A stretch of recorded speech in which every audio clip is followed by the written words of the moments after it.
बिंदास निर्भीड बिंदास बातम्यांचं निर्भीड व्यासपीठ बिंदास न्यूज. गोपाल सिंग राजपूत. मी डॉक्टर बाबासाहेब आंबेडकर या विद्यापीठाचा PhDचा विद्यार्थी आहे. मी ऑक्टोबर 2024 मध्ये PhD विभागाकडे प्रबंध सादर केला, परंतु आतापर्यंत विद्यापीठाने याबाबत कोणतीही कारवाई केली नाही. मी वारंवार विद्यापीठ विभाग, कुलगुरू, कुलसचिव यांना संपर्क केला तरी मला कोणताही प्रतिसाद लागला नाही. तर माझा या दृष्टीने शैक्षणिक नुकसान होत आहे. मी याची जबाबदारी कोण घेणार? कुलगुरू घेणार की PhD विभाग घेणार की कुलसचिव घेणार?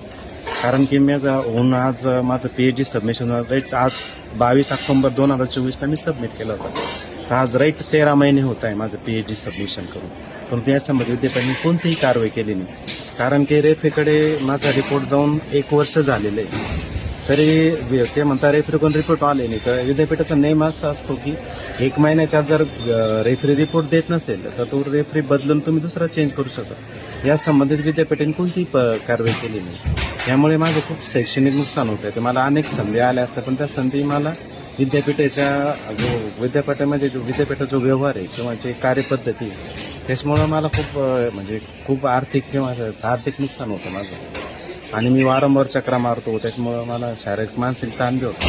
या संदर्भात जे आमचे मार्गदर्शन आहे त्यांनी मी बऱ्याच वेळेस संपर्क केला विद्यापीठाशी.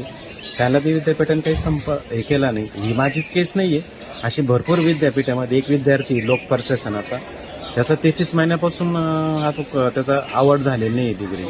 आणि कारण हे विद्यापीठ कायम चर्चेत असतं. मागे जी पेडची एक्झाम घेतली 2024 मध्ये, तर ज्या मुलाला कमी मार्क होते त्याचा PhD नंबर लागला, आणि ज्या मुलाला जास्त मार्क होते त्याचा PhD नंबर लागला नाही.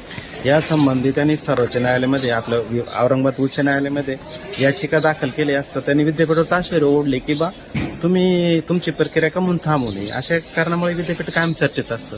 तरी जे आदरणीय कुलगुरू आहे किंवा जे कुलसचिव आहे यांनी